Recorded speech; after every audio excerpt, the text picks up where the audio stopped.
Well, hey guys, it's Abby Johnson here again to spend some time reflecting upon all that we read from Bible in one year today.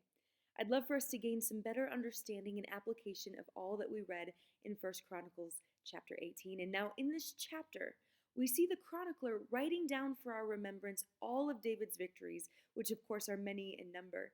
And I especially loved verse 11 that showed David dedicating to the Lord all of his plunders of war. It once again shows us David's true colors. As we've seen time and time again in our reading, that many people kept aside some of the spoils for themselves, even when specifically instructed not to keep anything at all. And of course, I'm also struck by how powerfully God worked in and through David to attain greatness for the people of God. It goes without saying that the entirety of this chapter is penned only due to God's hand resting upon David. But even that isn't what struck me most today. I consulted a commentary from J.A. Thompson that helped me grow in my understanding of all that God is really trying to convey here. And I stumbled upon this quote that was so simple and yet quite profound. And I want to read it to you. It says, "The point in Chronicles is surely not that the Jews of the chronicler's day should aspire to military greatness again. They were genuinely puny in comparison to Persia. Rather, the message here is that God continues to be the God of all nations. Just as he could raise up a David, so also he could control events in the heart of the Persian Empire, as illustrated in the book of Esther." Now, here it is, the quote that I really don't want you to miss. "For the chronicler's original readers and for us, the message is that we should see that the real prestige of the people of God is in the person of David's greater son, the Messiah."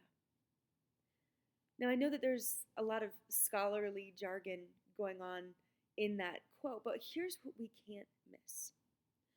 No matter how many military conquests David had made or battles he had won, it all falls short of what God was ultimately displaying through David, the coming Messiah.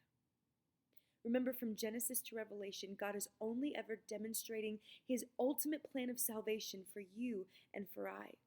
David's victories were used to point to the one greater who would be coming to receive the imperishable victory over sin and the grave, giving you and I life forevermore with him. And as I was researching this earlier today, my eyes filled with tears as I realized that the point of David's life was all for one thing: to point to the one greater. And as I reflect on the simplicity of this passage, I can't help but wonder, when it's all said and done, will the legacy I leave behind exhibit the same? Will the contents of my life point to the one who loved me and gave himself up for me, dying for me while I was still a sinner?